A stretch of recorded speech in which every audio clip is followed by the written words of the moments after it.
మహిళా మంత్రి అడవి బిడ్డ సీతక్క ఆఫీసర్లను పిలుచుకొని మీటింగ్ పెట్టిందట. అగో చాలా దినాల తర్వాత ఇట్లా ఆఫీసర్లను పిలుచుకొని మంత్రి మేడం మరి ఎందుకు మీటింగ్ పెట్టింది ఏం కథ అంటారా? ఏమో మరి అన్ని ముచ్చట్లు అరుచుకుందాం పరి.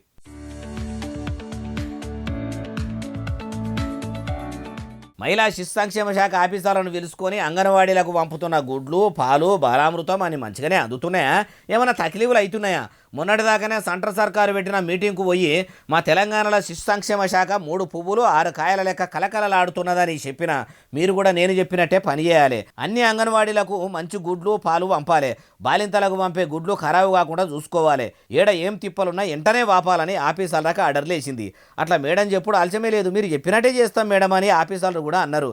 అక్క సీతక్క, మరి మీరు అడవి బిడ్డల బాధలు వాపుతారు, పబ్లిక్ రందులు అరుచుకుంటారు అంటే అధికారంలోకి వచ్చినాక ఆపదల ఉన్నోళ్లను అప్పట్లో అరుచుకుంటున్నట్టు అయితే అనిపిస్తలేదు అని చాలా మంది అనుకుంటారు. 6 నెలలు సావాసం చేస్తే వాళ్ళు వీళ్ళు వాళ్ళు అవుతారు అన్నట్టు మీరు కూడా అందరూ రాజకీయం లీడర్ల లెక్కనే మారిపోయినట్టు అనిపిస్తున్నది. గెలవక ముందు మీరు ఎట్లుండేటోళ్ళు కాళ్లకు సాదా చెప్పులు వేసుకొని చెరువులు కుంటలు వాగులు వంకలు లెక్క చేయకుండా చెట్లు గుట్టల పూట నడుచుకుంటూ పోయి తొవ్వలు సాపుగా లేని తండాలు గూడాల్లో ఉన్న గిరిజన బిడ్డలా కలిసి వాళ్ళ బాధలు అరుచుకునేటోళ్ళు. అప్పుడంటే అధికారం మీ చేతిలో లేకుండే, ఇప్పుడు మీ చేయి సర్కారే అధికారంలో ఉన్నది.